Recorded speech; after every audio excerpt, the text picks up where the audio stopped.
and spookulations.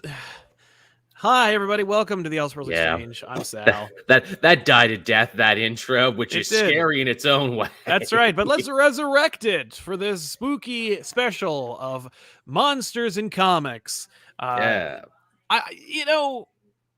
Comic books, of course, are no stranger to monsters. No. Given that, like, their humble beginnings and early classic origins, they were pulp kind of detective stories, romance, and of course the creature of the week monster kind of serial. Your your Tales from the Crypt Keeper, even. I think we've gotten so far along now, people forget that was a comic imprint for a long time. Absolutely. No, I did. But I love that the big two, Marvel and DC, and the other places like Boom and Image, IDW, etc., have not forgotten their humble monster roots.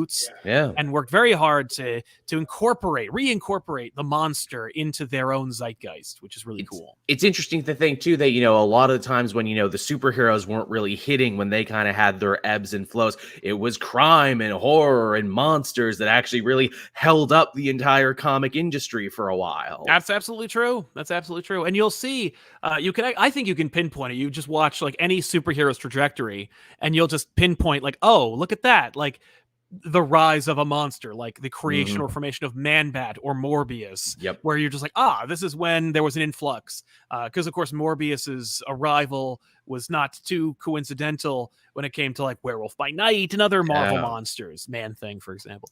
We'll get to those in a minute, but we'll get to the list form of the show in a short while. But and it's cool too to see how traditional superhero comics keep that horror stuff alive. I always enjoyed in DC Comics the House of Mysteries and the House of Secrets is just a place you can go to because it used to be their Tales from the Crypt back in the day. Oh, hell, the fact that DC has kept up their tradition, certainly more so than Marvel, with their Halloween specials, their comic books, their little prestiges that have a bunch of fun, spooky tales. The most recent one, I think this year, was Are You Afraid of Darkseid?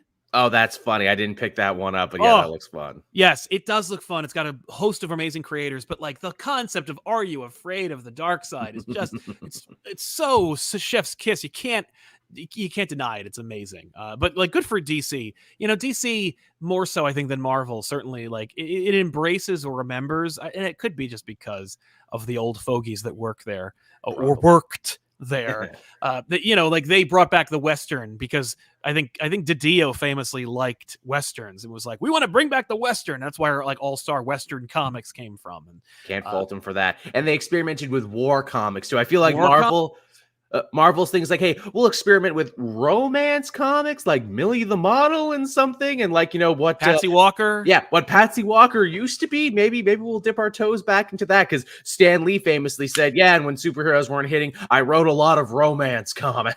Marvel came from romance and DC came from, I guess, like the detective noir pulp. I mean, DC is the detective comics. But let's jump into a list. But before we do, I want to mention that this show is sponsored by you. So if you want to help the show grow or continue, you can sponsor today's episode by asking a super chat, and we'll read it here on the program and make you part of the show. I'm excited to do this. I really want to only focus on some of the best, but if we could highlight a couple of duds or a couple of like, why do they do that? That might be fun too. Naturally. Danny Ollie says, you guys are awesome. Keep up the good work. Well, thank you very much, Dan. You're awesome too. Really appreciate it. And John Winter, glad to spend my lunch breaks talking spooky comic monsters. I'd love to see a return of Frankencastle. Frankencastle is one of those things where it's like Marvel was trying something. Sure. And it was a perfect marriage because Marvel was always trying something with Frank because Frank is not a superhero and doesn't really mesh well with the Marvel universe. So you got to reinvent the wheel every couple of years and then bring him back, right? Like they always they knock it out of shape. They make it a square or a trapezoid or a rhombus, and then they always get back to the circle. They're like, okay, he's a damaged man who murders mobsters. Got it. And then it's like, oh, that didn't sell as well. How about he's an angel? Yeah, he's an angel with guns made of fire. Right? Or he's a Ghost Rider, or he's in space. There's any number of iterations of Frank where they just tried something else. And in one case, Dakin cuts him to ribbons, and then the monsters of the Marvel universe put him back together.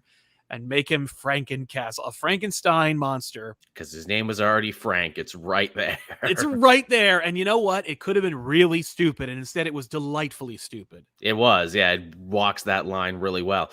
Similarly, Frankenstein and the Agents of S.H.A.D.E. over at DC. Remember when they were all in on them in the New 52? They thought that was going to be their Hellboy. That was going to be their big new paranormal series. And now they barely remember Frankenstein exists. You know, the fact that they even reference him at all is kind of awesome. Like the fact that Frankenstein shows up every once in a while, that somebody has an affinity for that character is kind of remarkable. Because Gleason Superman had a whole arc with Frankenstein. It was like, but who's the real monster? Me who looks like Frankenstein or this other person? yeah, we get it, Frank. I have a big sword, though. Yes, you do. Yes, you do. The Captain Coon, arguably the biggest monster in comics, though not the best, is the corporate monster. No doubt. What biting social commentary from the Captain. Thank you very much, man. RK, one of my favorite monsters, was King Shark when he first appeared. A nice reference to Hawaiian folklore played as a horror story in the Superboy book. What's funny about that is, like, if you look at that cover, he does not look like a folklorish monster. He looks like a villain ready to go. Yep. Like a ready-made villain, a villain that I had seen already around that time, who fought the Savage Dragon named Mako. That's funny. Yep. To think that character got so much love because of movies and TV shows and Gail Simone memes and everything else, that now that character got his own digital miniseries from Tim Seeley, which I hear is good. I haven't had a chance to read it yet, but it looks fun. I read a bunch of books this week. None of them were digital exclusive series, I'm sorry to say. But yeah, man, you could have gotten that King Shark book, his first appearance, for $0.25 for the first 20 years. I know, right? Likewise, Peacemaker. Peacemaker too. Yeah, I'm sure I have a Peacemaker appearance in my back issues just by accident.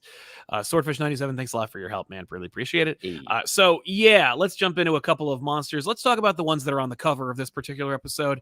Morbius the Living Vampire. Yes, he's getting a movie at some point, maybe. Who the hell knows? Oh, yeah, no, that's coming. That's coming. It was made. It has a date. It's coming out in the garbage dump that is Hollywood's time period of the end of January.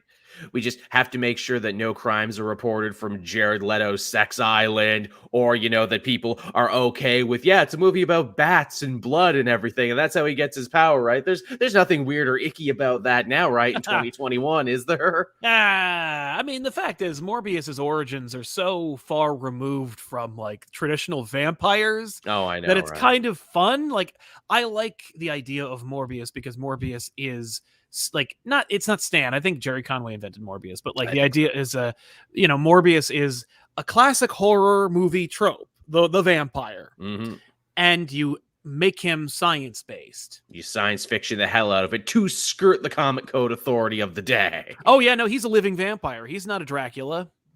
He drinks plasma, not blood. It's different. That cartoon set Morbius relations with fans back decades. I will say a lot of people I bet most people know about Morbius because of the 90s Spider-Man cartoon. I know, show. that's why I did before I was even reading comics. Alicia, my hand suckers. Felicia, I need plasma. I need the neogenic recombinator. Oh, nice. Neogenic. I have not thought of that in a very long time. They said it every episode at least 10 times. I did remember, I mean, like, I had one of those like reprint copies of the first appearance of Morbius because it's also the first appearance of Six-Armed Spider-Man. Oh, sure. And Spider-Man is doing his thing. He's trying to get rid of his powers. Kurt Connors helps him with his formula. He takes it. He grows extra limbs, and Morbius shows up. And it's like, to add insult to injury, I'm a freak and I'm fighting a vampire. It's kind of fun. Morbius has gone through, like Frankencastle, a lot of evolutions over the years. Oh, yeah. Because, of course, like, if there's any popularity to a Marvel villain, we will turn him into an anti-hero. Oh, of course, of course. Remember, what is it? Not this last time they tried to make him a hero again because of the movie, but the time before that, where they literally just made him spawn. They dumped him in the alleys of Brownsville and had him fight like local gangs and everything. This was during like the Superior Spider-Man era. Yes, of course, of course. Well, because Dan Slott kind of teased his return as a like an employee or an adjunct over at Horizon Labs. And then they were like, "Oh, we got Morbius back on the table." They don't know what to do with Morbius. If you look at the old '90s Midnight Suns stuff, Like, he's in it only because he's a vampire, he has a name, and people remember him. But like, he doesn't play any particular. He had a mini series. He had a series, an ongoing series during that time. Yep. And in that one, he was more or less an anti-hero. He had his own like goals and plan, and it's just awful. Remember when Deadpool was king of the monsters and Morbius was just his science guy? And I'm like, wow, you've fallen so far. You are just like a fifth stringer in a Deadpool book now. In the lowest selling Deadpool book of all time, which is sad to say because like that was a great book. I enjoyed it. And he wasn't even funny either. I'm like, come on, you can't make Morbius funny. That's how you get out of this. There's some great humor to be had. Make him the dumb one from the cartoon is what you do. That's the thing, is I think that the only way to fix Morbius nowadays is to just go back. Give him the hand suckers, because let me tell you something. That show bent over backwards for the censors at every turn. Yep. You know, the hand suckers came from a place of he has fangs but doesn't use them because he's not really a Dracula. He uses hand suckers to absorb plasma. So because we can't say blood. Yes. I would argue hand suckers way more horrifying than being bit by a vampire. It's body horror. First of all, your hands grow mouths. Yeah. Second, you put them on human beings and absorb. You extract. You're not sucking blood. You cut your finger, blood. Boom, no problem. Bite it, cuts. No, you're making chemical changes on a cellular level. That's nightmarish. That's nightmare fuel. I think go back. Give him the plasma. Give him the big stupid coat. And make him fall in love with Black Cat. And maybe the hands talk to him sometimes in his darker moments. Yes, there we go. Knowing Marvel, they'll just make the hands portals to other dimensions. Ah, yeah, there you go. Ooh, and then he's got to fight the Spot, and the Spot's like, hey, that's my thing. Oh, my God. Media Max. What about Monster Ock from Spider-Man PS1 game? Did he ever make it to the comics? Love the show. He did not. Has Ock ever gotten a symbiote? Are you talking? I guess they're talking about what when Ock gets the Carnage symbiote. Is that what happened? I'm assuming so. Yeah. Yeah. I don't think that Ock has gotten a symbiote. If he has, it's only when he was Superior Spider-Man. Right. He was a weird zombie in the future where his arms were moving around like his dead corpse. That's pretty horrifying. That's a great example of a horror element for Doc Ock. Love that idea that the arms just keep going long after he's dead, just carrying his horrible rotting corpse around. Great stuff. One of the only few things I actually kind of dig from Spider-Man Reign. Good Agreed. Idea. But no, that did not make it. Kevin Kruger, the Creature Commandos were cool. Oh, love the Creature Commandos as a concept. That little DC animated short they did, I'm like, I would take a whole series of this. Why does it have to end here? And that's funny because I know very little about the Creature Commandos. Explain them to me. There's nothing to know. They're Dracula, the Wolfman, Medusa, and Sergeant Rock. Sometimes that's all they are. They're literally just the Hammer horror movie monsters that you know. It's just they were also soldiers. They fight Nazis. That's great.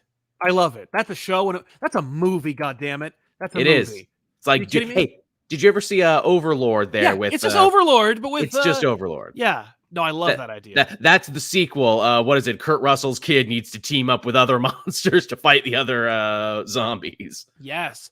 Sean D, I'm starting to think you're a closet fan of that 90s Spider-Man cartoon style because you know everything about it. Listen, no, here's the thing. I watched every episode. I was a Spider-Man fan. I needed a Spider-Man cartoon. I watched every freaking episode. You're the target audience. Yeah, no, I was the target audience, and I did watch it. I just hate it. Like it's just, and I hate it only because like I love the voice acting. I love the styles of the character designs, except for Venom. I don't like the idea of Venom having eyes, but the reuse of animation makes me crazy every time. I had deified the show so much in my mind because I'm a dumb kid who doesn't remember stuff.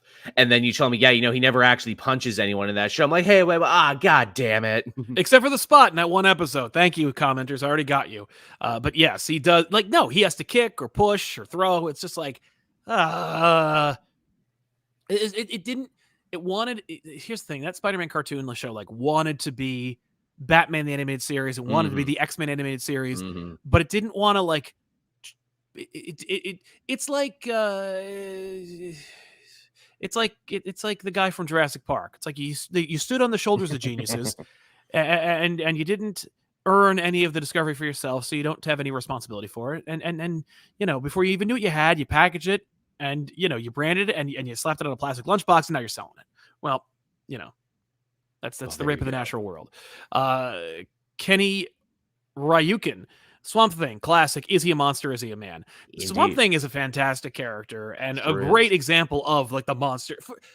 Not even, let's take the comic book away for a second and just talk about that Adrian Barbeau movie, Oh yeah. which is just it's just a creature feature, Yep. right? Like, check that out. By the way, it's really bad, but like kind of cool. Like it's a really terrific creature feature in the same way that like the Punisher movie is a really terrific action movie of its time, Yeah. just called The Punisher. But yeah, Swamp Thing, yes. And it has all that great stuff, all the hallmarks: man turned monster, in love with a beautiful woman, Science gone awry. science gone wrong, and you're in a place that's like icky. You know, you're in the bayou. But I love that idea of is he a monster, is he a man? And then of course Alan Moore putting his classic spin on that character and giving Actually, you it's way more complex than that. right and making it really interesting. He might actually be a god. Well, yeah, now, yeah. But Swamp Thing, fantastic character and a great comic book monster. Shady Sam, can't stay for the stream. Gonna see Dune, but I'm definitely watching it when I get back. Thank you very much, man. Glad to see you back, Joel. Thanks, Shady. Appreciate it and enjoy Dune. Hopefully, you enjoy it. I have not seen it, but I hear good things and I've heard bad things, so I have no idea. Axe, hi, great to see you guys live. How have you been? We've been good, man. How about you? Solid. Right. So hope you're doing well, Axe.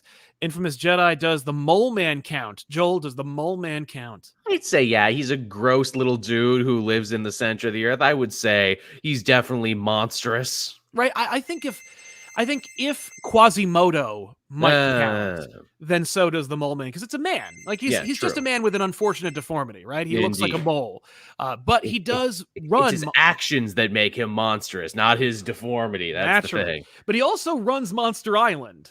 Fair enough, right? And he always is like, I'm with my fellow monsters, and it's like, dude, no, you have like a social security number. Yeah, exactly. You have a choice. You choose to do these things. Mole Man could do good, but Mole Man choose to do evil. Yes. Well, you exploit these poor moloids.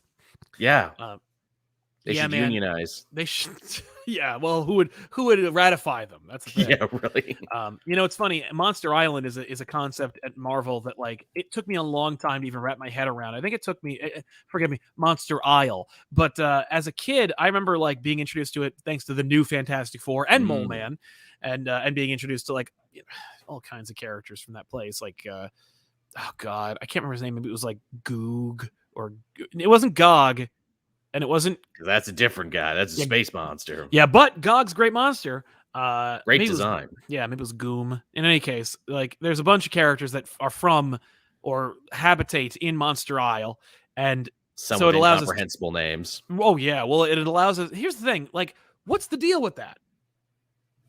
Like, I think it's a holdover from like Monster Comics. I think it's this like kind of homage, this throwback where it's like there's this whole island filled with very distinct Kirby-esque characters that are just monsters, and they live there. It's like Skull Island. Yeah, it's an excellent piece of editorial there. It's like, no, we just keep all the old monsters on these islands until we're ready to use them again. Yeah, right? They just go back to where they came from, like Godzilla himself.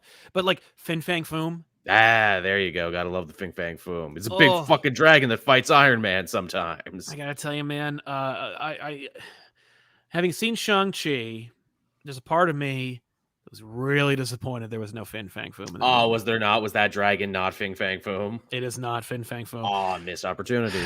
Well, here's the thing, is that Shang-Chi, like the movie is like, it's doing something about Chinese folklore. As it should. And Fang Foom is not indigenous. It's gibberish. It is all white people made that up. Yeah, it's white people making fun of like an Asian language. And yeah. Like I understand taking like Fang Foom, I think, has transcended any kind of like stereotypes or appropriation. We as fans have had enough time to think about it and compartmentalize it, and also kind of remove it from any negative connotations. He's a dragon. He's a big fucking Puff the Magic Dragon. Yeah, exactly. He's a big alien monster. Like he's. Leave him alone, poor guy. He has no genitals, but he's not even from here. He's not even from around here, but he can't, but like the idea of a big crazy green dragon that is also sometimes a Iron Man villain that talks. Yeah. Very. There's something about that really essentially comics. Right. And I kind of love it. Like as a street level Spider-Man fan, it makes me kind of like, what? But now that I like really appreciate the kind of like yarn spinning world building, Chariots of the Gods kind of deepening of the Marvel universe that Kirby and Lee did, and of course more Dave Cockrum and such. But like I love the inclusion and use of not just Fin Fang Foom, but all the monsters. Oh yeah. And their like their use and interpretations. It's just they even tried giving them a push not that long ago. Remember? Monster Unleashed, yeah, Monsters Unleashed and Kid Kaiju. They thought that was going to be the next big thing until it wasn't. Is he still on the island, Kid Kaiju? I want to say. Well, here's the thing: was he in the Deadpool book? No, because he should have been. Yeah, I guess he should have, shouldn't he? As a monster representative. Yeah, I feel bad because like. He should be the new king of the monsters, Kid Kaiju. Seriously, just use that. I don't think anyone was asking for monsters, but like it's funny when Monster Unleashed that event came out. Tiffany loved it, and it was a really like necessary palate cleanser. It just I think that comic book fans by and large reached critical mass when it came to like change and events. Came out at the total wrong time. It was just the wrong time because you got McNiven doing art. Cullen Bunn's a solid brand. Oh yeah, it should have worked, and I would highly recommend you go and revisit it because it's like now removed from it, it's kind of like wow, this event's kind of cool. Like this was fun. Why didn't we give it its flowers when we had the chance? Exactly. So that's nice. So anyway, monsters. No Aod. Morbius is perfect. Leave him alone. Also, Man-Thing is one of the best and most underrated monsters in comics. Well, you should ask R.L. Stine what he thinks about that because he wrote one of the worst comics I've read in decades. So I've heard. Man-Thing. Worst thing. Which is a shame because you think that would be a match made in heaven, yeah?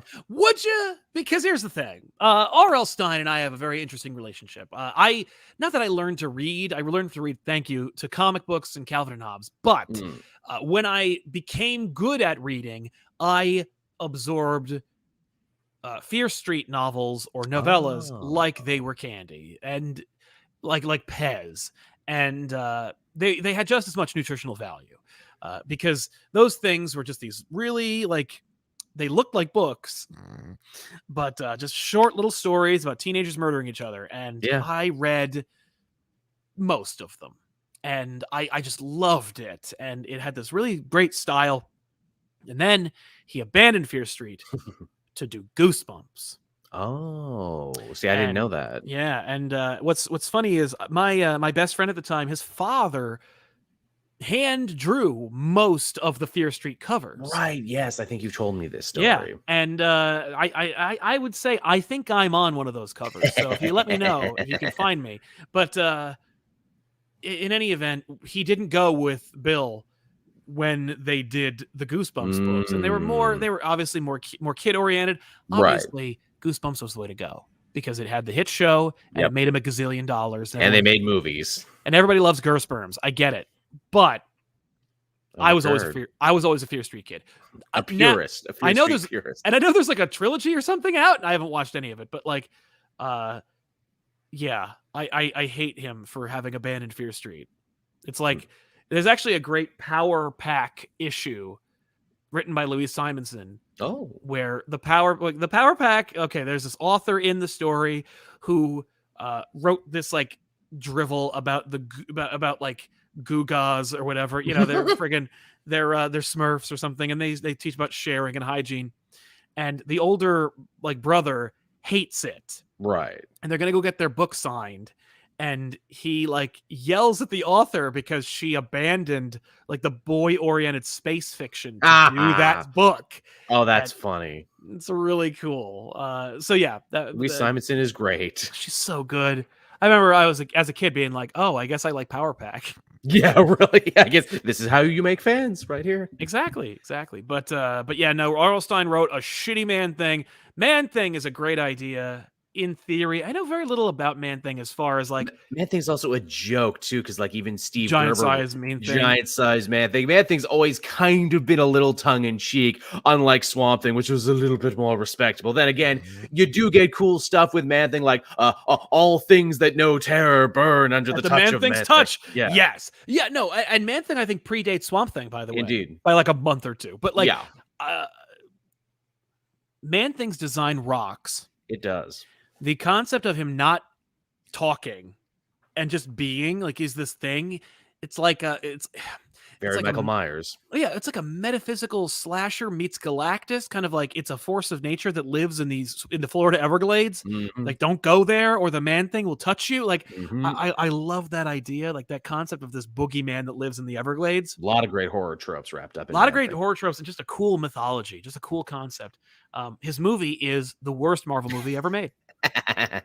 But yeah, so but Man-Thing, good call. I think we need to jump into some DC. I think Yes, let's. but Xander Ford says my favorite monster is the Batman animated series Clayface. It's like a modern take on the gothic horror monster. Great mix of tragic plus the horrific ending on this first episode. It's a two-parter episode, And he's literally Boris Karloff, is what he is. That's that's totally the reference they're making here. A horror actor who can change his face. Oh yeah. No, that concept, because Clayface has always gone through some weird design changes, and the animated series just went, here's something new. Yeah. And it's the one. Yep. Like, you nailed it. Again, Batman animated series. Damn it, Batman the animated series, you did it again. Yeah, but it's all about, like, it's about body horror, of course, like the changing of a beautiful man into an ugly monster. The loss of identity. And revenge, addiction. Yeah, there's so much to unpack from the Matt Hagen Clayface animated series version. The comic book version is very muddled. There's the Clayface team. There's Lady Clayface. So many Clayfaces. And they're all kind of complicated and weird, or like not nearly as penetrative as just that one. As Matt Hagen. True. It was a beautiful distillation of everything that had come before, and still probably the best one. Oh yeah, no, yeah, absolutely. But yeah, and that's the thing, is like monsters don't have to necessarily be like a thing from the stars or a goop that's sentient. It's mostly a man or woman that's turned into something. Yeah. It's become an other. 343 Burning Legion. When is Marvel going to go all in on the monstrous nature of Nuke? I don't think they're ever going to do that. I mean, Nuke is Legion now. He's a bunch of clones. The real Nuke has been dead for a while, and there's like a bunch of Nuke clones running around shouting patriotic slogans before like exploding, right? That's where we've left Nuke. I don't know. I want to say that was Ta-Nehisi Coates in the last run. That makes sense. Every time that Nuke pops back up, I'm like, didn't he die in his first appearance? Yeah. But don't worry, he's a bunch of clones now. He's the Nuke Legion. Yeah, I don't know about Nuke being a monster. I mean, like, he's a monster, like lowercase m. Yeah. But like, does he qualify? He's a monster in the whole "the greatest monster is man" type yeah, of like I think he's more just an asshole. Yeah. But he does have powers, and like, but by that token, is the Juggernaut a monster, you know? I mean, I would actually more think that the Juggernaut was a monster than Nuke, because he gets his powers from magic. You know, he's very Gilgameshy in his way. He can't be stopped. Sometimes you do get some body horror with Juggernaut. That when he's got the gem of Cyttorak there, he gets bigger and bulgier. Yeah, that's true. Yeah, I would say actually Juggernaut might be more of a monster. I would argue that, yeah. AO it also says Steve Gerber's Man-Thing stories are masterworks. R.L. Stine can suck a Man-Thing.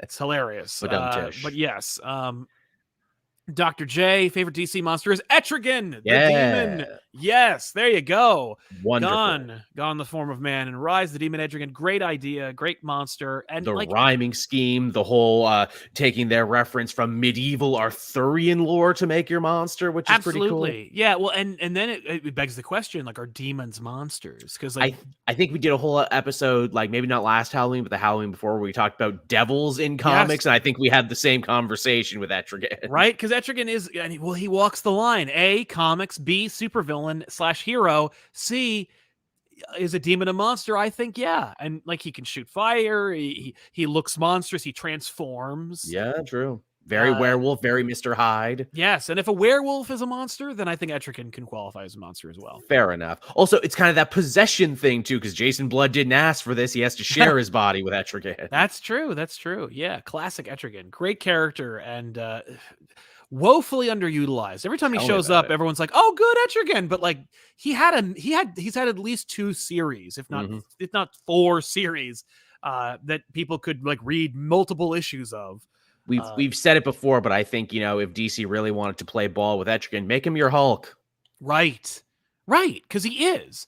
but like, don't go Hulk with it. You know, treat him with the same gravitas and attention as the Hulk, but don't rewrite Etrigan. Yeah. You know, just use him more. Like, put him on the Justice League. That would be cool. I mean, he's a heavy hitter. Right? And also somewhat untrustworthy because you never quite know where Etrigan stands. Like, you're helping us now because, you know, our wants align, but once they don't. Yeah, exactly. Yeah, people are now asking, like, well, what about Trigon and Mephisto? Again, I think those are devils. Devils, demons. I mean, they're monster us, no doubt about it. Yeah, but Mephisto's also, like, he's an elder / devil. True, he's like a Lovecraftian monstrosity. Right. Trigon, I mean, he looks monstrous, but he also, like, he's the ruler of a realm. And lives in a dark dimension. He's modeled after a devil. Right, and then you also get into the whole, like, you know, 7 brides of Satan thing with, like, his cult and Raven's mother. It's very, like, 70s exploitation movie. Yeah, I think you can get into that. That's a conversation to have, but it isn't quite this one. Does Doomsday count as a monster? Ooh, I mean, evil. I think yes. I mean, but evil alien warlord, but then again, he's not always that, because if you get into the Morrison stuff, he's actually a higher being. Oh my god. Yeah, I'm going with Jurgen's Doomsday. Right. He comes out of the ground like a slasher villain, just appears and kills, and then it turns out he's like a weapon made by the Kryptonian Science Council. Like, that's a monster. Yeah, that dude's, definitely. That is the unstoppable monster that you cannot kill. Again, very Jason Voorhees in that regard. Oh god, he keeps coming. What do we do? Exactly. You can't be killed. And when you do, once you think you got him, he comes right back. Where did Doomsday go? Exactly. Same thing with Man-Bat. Man-Bat's a monster. He's a werewolf, basically. He's a double monster now because he's a mad scientist, a monster, and now he's a zombie. And a zombie. Zombie Man-Bat. It's so funny. I was covering Task Force X this week, so hey, good timing for this monster episode. Totally. So many people did not know that they killed Man-Bat in a Detective Comics backup story. Yeah, because when would they fucking know that? Like, no one's reading Detective, and the backup? Come on! They killed him in a backup for no other reason than they needed him to be a zombie to join the Task Force Z team. Yeah. He had a miniseries going concurrently at the same friggin' time. And turned a new corner and was a good guy in Justice League Dark, which people God. were reading. Yeah, which they canceled and then crammed into Bendis' awful Justice League book. Yeah. Poor Justice Man-Bat. for Man-Bat. Yeah, hashtag Justice for Man-Bat. Man-Bat is great because, again, he's got that Dr. Hyde, Dr. Frankenstein thing. Oh, I experimented on myself, and now I cannot control myself. And again, I don't want to call too much back to the animated series, but at least the first episode of using Langstrom and making him into it's a werewolf episode is so good. And better than the actual werewolf episode they would do later on. Oh my god, that werewolf episode is so weird. It's one of the worst ones. But they bring back Dr. Milo in Justice League, though. They do indeed. They pay off that terrible episode. Yeah, thank you. Is that the one where Felicia turns into where Selena turns into a cat? No, that's what is it? That was their Island of Dr. Moreau episode. You. That doctor never comes back again. Okay. Because I got my doctors and evil cat monsters mixed up because there's like so many evil scientists. Because I was just watching like that episode, the one with the Dr. Moreau episode the other day, and I'm like, I think they call him Dr. Moreau, or it's Moreau Island or something. But I was watching, I'm like, this is amazing. Like, as a kid, I hated it. It was just so fucking weird. Same. But it's amazing. But yeah, no, the werewolf episode's fine. Tiger, that one's called, I think. Yes. Tiger burning bright in the forest of the night. I can't believe they end it with Batman reading the poem. It's like, I know. Who is this for? But apparently me. But yes, NB Yellow Paladin, does Killer Croc or Bizarro count as monsters? I say yes. I think they all count as monsters. Croc, absolutely. He's a werewolf. But he doesn't transform back. It's like that's how he was born. Yeah, no, he's a monster. Again, like very Hammer horror. Like, I am just a guy with a skin problem. Yeah, but I also, file my teeth down to points and live in the sewers and maybe eat people. Right.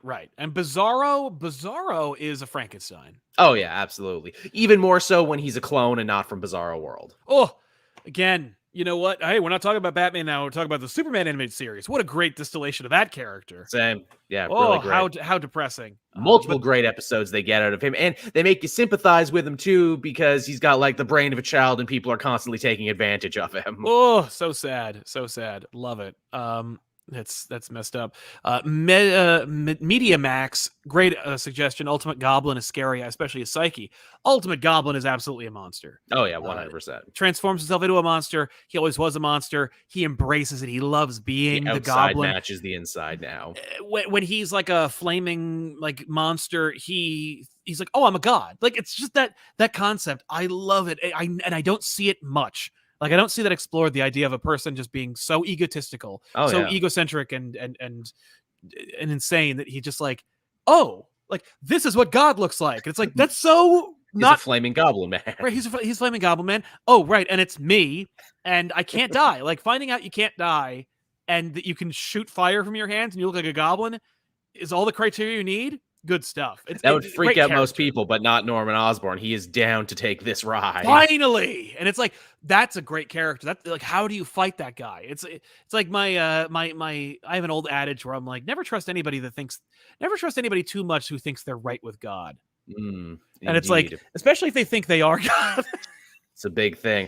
Also, too, hey, we're talking about these ones. Solomon Grundy, again, much like Bizarro, big dumb zombie guy. He was a mobster. He rose from the grave when they threw him in a magic swamp. Absolutely. No, dude is a zombie. Zombies are monsters. I say that's true. Captain Kuhn agrees, mentions the Jail and Jail U episodes. Excellent episodes. Unbelievable. He's got a creepy nursery rhyme like Freddy. Solomon Grundy, born on a Monday. Yeah, great stuff. No, Solomon Grundy is also one of those fun characters that like somebody likes him because he's in all the Batman video games. Oh yeah, keeps coming back. He keeps popping he's just so lovable. He's a big zombie. Who doesn't want to put that in there? Right? Like he's in you didn't run out of villains in Long Halloween to use Grundy. You used him because you wanted to put Grundy in there. Because he's a great drawing too, isn't he? He's a big hulking zombie that's, wearing tattered clothes and is pale as snow. Pretty simple silhouette, not a very complicated design, yet you get it immediately. And you when you ape off of that, you become a derivation. Like Damage is basically just yeah. It's just Hulk if Solomon Grundy could change back. I watched your video on that. It's like, well, what they should have done is just made Solomon Grundy a tool of the government. That would have been an interesting That's pitch. the book, but then you wouldn't be creating a new character, It's just you're just using him like a new character. I guess you haven't been watching Stargirl, but they've actually been using Grundy to great effect in that series. And they're building a really interesting relationship between him and the son of Rex Tyler, Our Man. I love that. That's really cool. It's a cool idea. Because Grundy killed his parents, but not because he wanted to, because the, Justice Society's villainous counterpart made him do it. And Rex's kid spends so much time getting mad at him that he's like, oh, fuck, you're literally a child, aren't you? You don't know what you're doing. And so he feeds him in the woods and everything and learns forgiveness through him. And it's like, maybe if someone can take a firm hand with Grundy, he can be a good guy. I like that. And they keep toying with the idea that the shoe's going to drop, where it's like, oh, but Grundy's going to figure out that he was a mobster when he was alive and he was a piece of shit, right? Oh, that's cool. And that's going to destroy him to realize that, Grundy bad. Yeah, ticking clock. The Milkman mentions, I like Krypton's Doomsday. Super soldier science experiment gone wrong, created by the House of Ellen Zod. Yeah, I love that. No, it's the best. It's the best holy shit retcon of Doomsday you could do.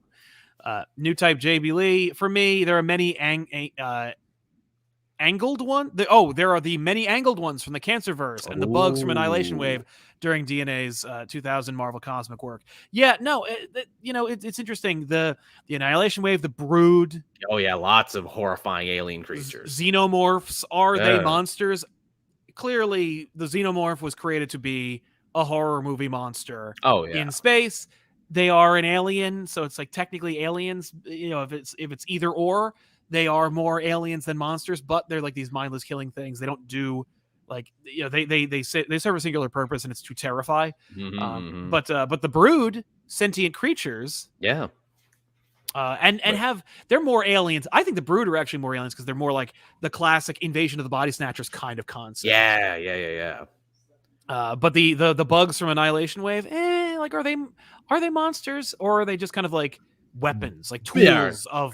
Are they like bugs, like a bug would be if it was big and able to like destroy a society? Right, like are the monsters, are the alien, or are the bugs from Starship Troopers monsters? Again, it's like, being a monster, there's like a level of malice or anger or horror there. The bug is just doing what it does. Again, hey, Men in Black, what does a bug do? A bug lives off the carnage and destruction of other creatures. It's all it does. Yeah, that's true. Yeah, but Edgar the Bug from Men in Black, definitely a monster. Oh yeah, because he's got personality there. He knows what he's doing's wrong. Personality goes a long way. You first. Hey guys, hope you're both having a great day. Does the Void count as a monster? I think the Void's a supervillain. I would say a monster in a psychological horror sense, and that is man's worst enemy, and that you live in my head. Right? Yeah, I think in that way, yes. Mental illness is a hell of a monster. Seriously, you know what? What was a monster and could be again? Krakoa.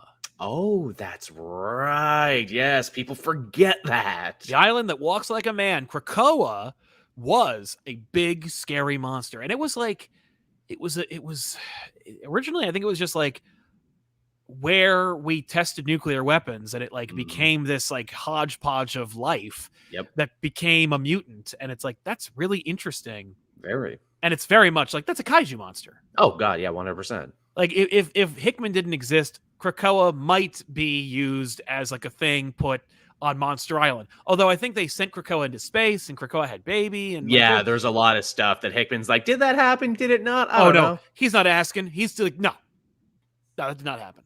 Fuck you. No.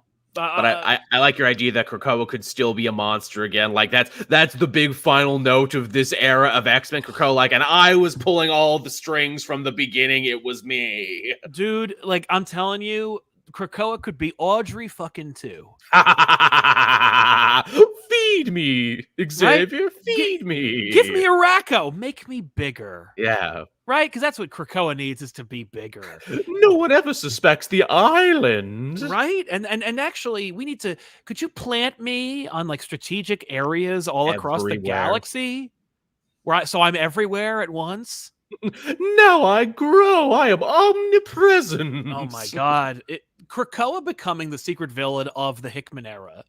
Like... and feeding off of the energy of the mutants, and that's why they're fucking acting weird and shit. Like, we know that happens. Freaking Solomon, the Wolverine book, is like, well, how come Krakoa didn't turn against it? Oh, I've been feeding him my psychosexual energy that I create with me in my harem. Yeah, Krakoa's really down to clown, actually. Right? Yeah. Oh, definitely. So there you go. Kasanga. Cherry Clark, yo, Dr. Joel and Mr. Sal, happy Friday. How come he's accredited and I'm not? Just wanted to slide through and thank Sal and Tiffany for the great chat we had at Baltimore Comic-Con. I laughed hard, learned real good, and my art mojo is stronger than ever. Truly was a pleasure. Thank you very much, man. It was great seeing you again. Thank you so much for saying hi and letting us talk your ear off for a while. We really appreciate it, man. Keep up the good work. Keep up the art. You are like very, very close to doing cover work. Keep at it, but remember to break out of that shell. Like, you could start doing cover work now or in the next couple of months, but don't stop and start working on your interiors. 343 Burning Legion. If Nuke doesn't count as a monster, does his DC counterpart Martallo count? Hell yeah, Cyborg monster. Yeah, like the Terminator and everything. Yeah. Terminator's a monster. Like the day the Earth's just still. Yeah, Terminator is totally a monster. Again, it's an update on the Frankenstein thing that you can't kill. It's coming at you very slowly, but it's coming for you. Exactly. Metallo, yeah, man became monster, body horror. He runs on the... his heart is made of death. Yeah, that can kill the death of an alien world. Yeah, absolutely. If anything, they don't tackle the horror aspect of Metallo enough. I agree. Dr. J, one more cosmic monster, the one below all. Isn't that basically just the devil or like some cosmic? Because Mephisto is de facto the devil of Marvel. The one below all is lower than that even. Right. It's like an Eldritch kind of like, but Eldritch / Lovecraft suggests that it's like this ancient thing that doesn't regard us because it's too old and big to care. But like the one below all is like a puppeteerer. It is, and then it gets even crazier because, like, I'm assuming you read Immortal Hulk 50, of course, so you learned the great. I won't spoil it, but the great revelation about the one below all is that he's kind of a werewolf too of another thing. Yeah, no, that's true. He's the darker, monstrous Mr. Hyde part of something even more equally powerful. Yeah, no, that's a mixed bag. I would say that he's not necessarily a monster the same way like Bizarro could be. Somebody mentioned Rogol Zar, and he just sucks. Oh, he's a monster, all right. Yeah, he's an alien asshole. Like he's a assassin monster of my joy, is what he is. Yeah, he's a monster the same way like Lobo's a monster. Silver Knight, I raise you guys. Ultimate Venom, science gone wrong. Body distillation of Venom until Bendis forgot. I love Ultimate Venom. Great idea and a really great execution, and lasted I loved Ultimate Venom's role in Miles's origins as well. Yes. And how Ultimate Venom then became Miles's villain. Yeah. Like, what a cool idea. Very much so. But yeah, the idea of it, the idea of it eating people and using their Ultimate Venom is absolutely a monster. More so than 616 Venom. I would very much agree, yes. Sean Conwell, gonna shout out Fang Foom just because crazy awesome Space Dragon. Also, thoughts on DC Vampires and upcoming Marvel Vampire event. First of all, thank you very much. Yes, we agree with you, Fang Foom. Also, haven't read DC versus Vampires yet, but I have it in my inbox. I bought it. I bought it too. I didn't get I hate this week so much because there was like 3 new number ones. It's too big. It's too many fucking books. Too many to cover. And I knew I couldn't cover all of them. And I'm like, well, I've been reading Detective, so I guess I got to talk about Task Force X. I'm not even going to get to read the Green Arrow book that came out this week. And there was a Green Arrow book that came out and I can't do it because I got too many other ones. Nonsense. Yeah, man, no, it's too much. But I do got to read that one. It looks good. I've heard Marvel Vampires is a thing that's coming. That's kind of all I know about it, outside of they're doing it. I mean, Marvel Zombies worked with Deceased and everything, so why not? Yeah, no, that's true. That's very true. What was the other one? Oh, who's a fun character that they don't use ever anymore, and they didn't really do very, very good justice. Like the best role that he ever played was in Kraven's Last Hunt. It's Vermin. Yeah, Vermin. They brought him back in Moon Knight recently, actually, and very much play like, oh, Vermin's around in the walls, and no one believes that he's there, and people think the old people are crazy, and it's like, oh no, it's just Vermin. No, it's just Vermin. Well, and the idea of there being multiple Vermins, that Vermin's like a disease, and I like that idea, but I also just liked the idea of there being this rat man that lived in the sewers that ate people, that just don't go out at night or Vermin will get you. I love that idea. He's a TMNT villain. Right? He's the Rat King. But that monster of that scene in Kraven's Last Hunt of him just eating people. Yeah. Just him grabbing people. It's you could really do some cool dark shit. And Spider-Man needs to go back, man. Not go back all the time, not live in that world, but it was always really fun and kind of surprising and jarring when it would get that dark. Like the Mad Dog Ward run, where it's what the hell is this for no good reason? Or the dumpster slasher. Yeah, just random stuff where you're where are we going? Because normally it's he's in the sky, and taking Spider-Man and bringing him underground, where he should work well, but he's out of his element. You're out of your element. You can't swing. The image of Spider-Man against a blue sky with clouds is a classic, beautiful moment. And it's but when you bring him into the sewers and he can't leave, it's that's cool. You're clipping his wings. A lot of great story potential there, and good horror as well. So yeah, I'm just gonna throw out Vermin. Joyce Jensen, is Mr. Bloom a monster? One of my favorite Slender Man monsters. Same thing with Upside Down Man. Upside Down Man, great monster, terrific character. Obviously, Jamestown in the Fourth, good concept. Mr. Bloom, another good idea that I think didn't get enough play and execution. Yeah, kind of just Scott was trying things and couldn't.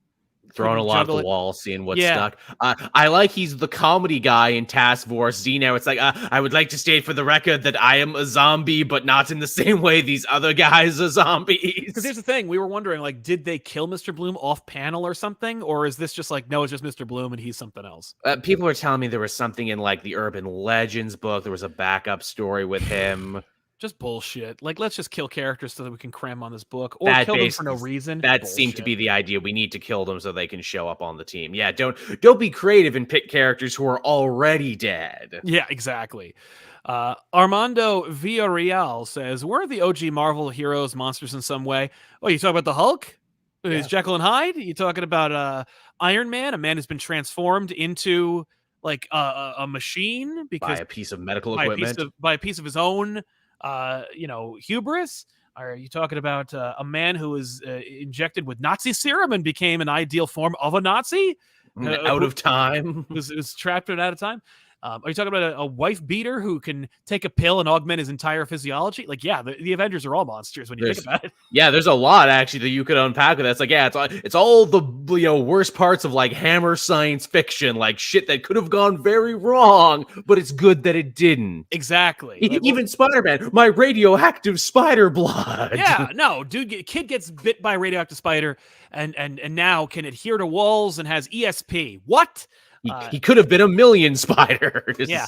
Ant-Man, a man who builds a big gaudy helmet and tells bugs what to do and rides them around. Yeah. That's basically Willer, just, swap out ants with rats. That's true. Yeah, how is Ratcatcher a monster, but fucking Ant-Man is not? Is a hero, yeah. Branding, that's how. Damn right, damn right. The love of my life, the real Zoom says, witches from witches. That's one of the things that I forgot to ask Scott at the party.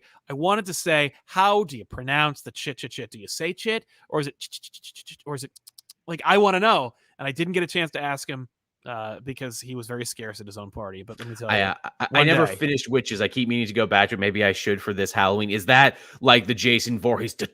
Yeah, that's the sound they make, like in the woods. Like you're just, when you're in the woods and you've been pledged, you hear the witches. Well, I'm imagining it's got to be like a cicada sound then, right? Like what they sound like. Yeah, I guess that's true. And because the cicada, man, it needs to sound like it's coming from a person. Oh, okay. Which makes it creepy. Then maybe it's like chittering teeth, right? I think it is chattering teeth, and that's something that I do not want to hear. It's a bad sound, isn't it? It's a bad sound. It's a bad scene. It's a worse scene. I want you first. Here's one that came to mind: the Shadow King. To this day, he gives me chill when I think back to how he was portrayed in the Legion show. Oh yeah, and the Legion show, 100% a Lovecraftian horror monster. Totally. Yeah. No, and the Shadow King, similar deal. I think he's an interesting character. I would qualify him as a monster, but with like an asterisk.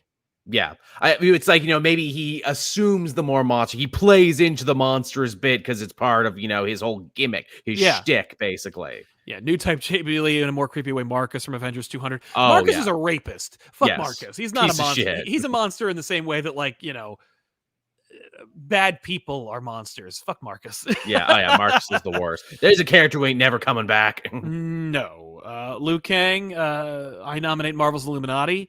I guess it's more like the same way that politicians the evil are that men do. Yes, I don't necessarily qualify them as monsters. Yeah, the chat actually had a good one there too.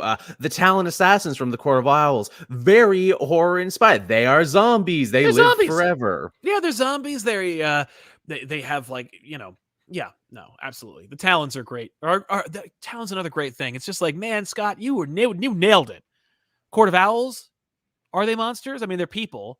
They're eyes wide shut cultists is what they're. But then again, there's a lot of great cult horror movies out there too, like Rosemary's Baby and all this other shit. There's definitely stuff in there. Where is that? Where's the Black Label book called The Court of Owls? And it's just a fucked up psycho fest about about power and money and just a regular person who falls into their orbit. Yes, maybe a cop. Ooh. Maybe like a GCPD cop that goes undercover to infiltrate the Court of Owls, because I like that. And his life turns into this like psychodrama. Let's make it Crispus Allen. He hasn't done much, and he's also the Spectre sometimes. There you go. The Captain Coon. Should we consider Galactus a cosmic monster? Yes, he eats planets. He has like songs sung about him, like in deference to his coming. He's scary. People tremble in the wake of his name. Yeah, no. He doesn't slash people; he slashes planets. Yeah. He'll eat your planet. It's scary as hell. Robbie Miller, off topic, but this would be a cool spooky themed fight. The Spectre versus Spawn. God's wrath versus the devil's favorite demon. The Spectre would hand Spawn would hand Hal his. The Spectre would say he would hand Al his ass. Let me tell you, screw Spawn. When it comes to the Spectre, is like God's right hand. The Spawn is some jackass. unless you're talking about King Spawn and blah blah blah. I don't want to get into it, but I would like to see that. They're both two dudes with big capes. Yeah, I like that. How has that not been done before? That would actually be super cool just for the art alone.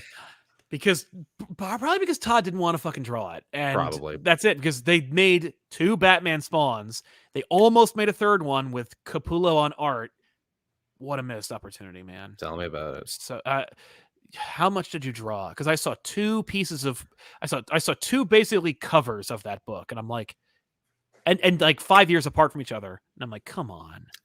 Likewise, on the subject of Spawn, the Violator. Is he a monster? Because sometimes he's a creepy clown, and that's Right? pretty monstrous. Yeah, like the clown's more of a monster, I think, than Violator. Violator's a demon. Yeah. You know, he's that's his natural form. He comes from hell. He used to steal hearts, but that was like with the first 3 issues. You know, like that was kind of fun and monstrous, but like why? The clown, however, does like messed up stuff. Billy Kincaid, I think, is more of a monster than Violator. But yeah. Does Clown Violator really do anything, or is he just like, bum around sounding like John Leguizamo? like John Leguizamo just eating popcorn and just hanging out? Let me tell you something, man. The Violator is like one of the most overrated villains in comic history. I feel so like bad being such a fan for so long, because like Violator is a dope, rad ass drawing, and he looks awesome, and he's scary, and he's cool, and he transforms into a scary clown, which is also a fun, cool concept in drawing. But like first 100 issues, he doesn't do jack squat. He shows up. The first 3 issues, he does the most amount of stuff. Like he steals the hearts of mobsters, and like why? It's not really explained. And then he like annoys Spawn, but like Spawn kicks his ass. He gets his ass kicked. They don't really do much. He's played as like the Joker for Spawn. Right. They barely. It's really weird. It's frustrating, actually, how little there is a Violator in that. But he's a cool picture. It's a great picture, and like it makes sense that like there'd be this guy who like they invented his resentment of Spawn like until later. Originally, he was just like down. He was down to clown. Lol. Because he literally was. Denial. Since you brought it up, do you count the Rat King as a monster since he's a supernatural creature in the IDW comics? Yeah. Yeah, in the comics, not the cartoon show where he's just a jackass who lives in the sewer. Yeah. He's like, I love rats. And I'm like, you need therapy. And probably a lot of shots. But yeah, Chaotic Chris, gonna have to catch you on the replay. I thought I'd ask, does Cheetah count? She's kind of a werewolf. Keep up the good work. Good cut. Yeah, good call, in a Chris. weird, interesting way, dark rituals that made her who she is. They don't really do the monster part of her because it's more like the mythology part of her. Yeah, you could definitely play her as a monster if you want to. Right? Because like, yeah, like is Tigra a monster? I don't think so. But like she is like, because she has her personality and her consciousness. True. Whereas Cheetah is a jerk who turned into a cheetah person. Yeah. And depending on what origin you go with, like what the origins of her powers are, that comes into play heavily when it comes to villains that transform. It doesn't feel like Cheetah ever I have to battle the beast within, the hunger and everything. It's like, nah, I love being a cat. What are you talking about? I'm living the dream. I get to annoy Diana and turn into a fucking cat. It's awesome. Win-win. Ollie Davis, please tell me you guys mentioned Frankencastle. Easily one of my favorite back issues. We did do a whole episode of back issues on Frankencastle. Go check it out. It's a lot of fun. But yes, Ollie, don't worry. We did. And more. Are there any that are in your that are like you're just like, we can't end the show without talking about this character? Yeah, geez. I mean, we've covered so many at this point. Again, I got Grundy in there, which I definitely want to talk about. I got one for you, and I'll hang on to it until the end. Will.i.am Golden, the Scarface puppet for Batman. If it came to life, yes, but it's just a jerk. Now, the Wesker version, yeah, just a puppet, nothing paranormal or monstrous about it. The second version, the Gail Simone version, where she was like a faded actress and the puppet is named after her dead brother, and maybe it moves around on its own. Maybe she has psychic powers, but she's so messed up she doesn't know. That's a monster. That's some good horror. Yeah, but Wesker's puppet is not a monster. Nah. Just kind of creepy. Jace Jensen, Beast became a war crime making, string pulling, backstabbing monster. Yeah, he did. He's really leaning into the Beast part. He never did before, but now he is a beast in name and actions. Right. The Milkman, great question. Does Ultron count? A science experiment gone wrong that came back? No matter how many times you destroy it, there's body horror with Pimtron. Yeah, he's the Terminator. Yeah. He's Yeah, he's absolutely Frankenstein. a monster. Yeah, absolutely. Deb M just got here, but did you cover the Upside Down Man? JLD had some great monsters. My favorite was Superman. We did talk a little bit about him, but we didn't talk in depth. I can't. My wife was the Justice League Dark fan. She would talk more intelligently about the Upside Down Man. But from what I know about him and from what I've seen, yeah, big time. Great design, super scary. Such a simple idea too, where it's like, yeah, what if just a guy was creepy and upside down all the time because he comes from another dimension where our laws and norms do not apply? Right?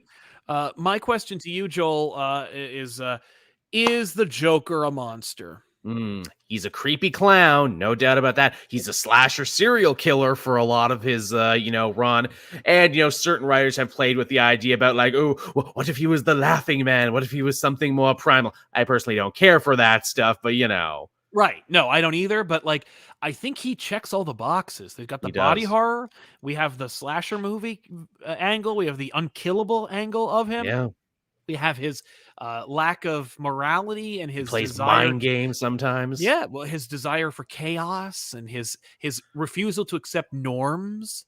He's the shark in Jaws sometimes too, because sometimes you only need a little bit of him there. Like, oh no, but he's out there somewhere. Where is he? Exactly. No, if he inspires fear in a primal sense that like causes existential dread, I say monster. Also, he doesn't have origins from something else because like I think there's a difference between like alien monster, and like subterranean monster.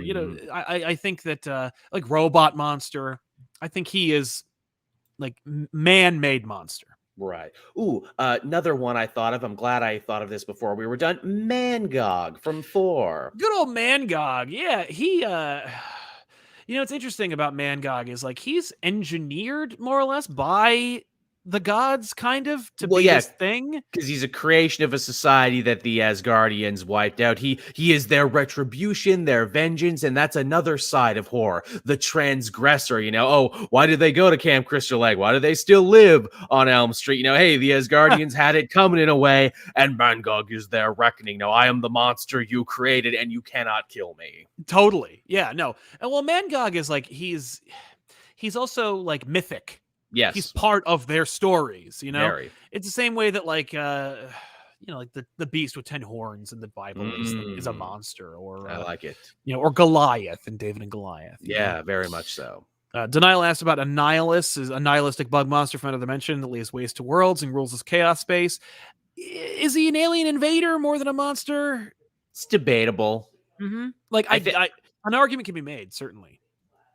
I mean, I think, when fighting regular superheroes, he's just another alien conqueror. But if you're a regular person who came up against us, oh God, look at that monster. Totally. Robbie Miller, any creature from Alan Moore Swamp Thing, Run the Corinthian from Sandman, and Cassidy from Preacher.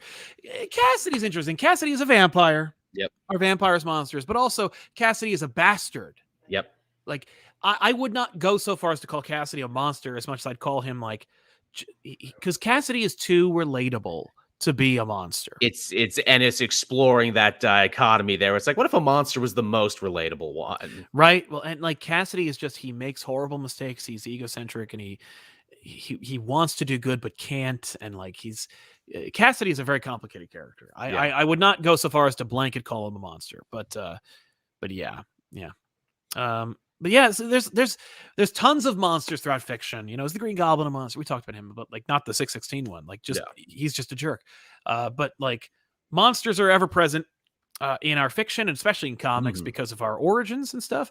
Yes. And I'm excited to explore them a little bit. We talked about some of our favorites and some of the best. And I think that about does it. So we want you to let us know in the comments, what is your favorite monster from fiction? Throughout fiction, it could be Frankenstein from Mary Shelley. It could be Solomon Grundy from DC. It could be Carnage from Marvel. Who knows?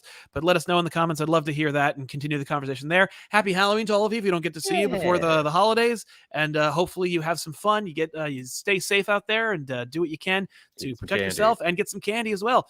We want to thank you so much for hanging out with us. And of course, if you want more, Joel and I are going to talk about slashers over on patreon.com/ComicPop. Subscribe here at ComicPop Returns, but also make sure that you're subscribed over at youtube.com/ComicPop and get us to 100K before the end of the year. That'd be a lot of fun if we could do it. If not, it's not going to change my life in any significant way, probably.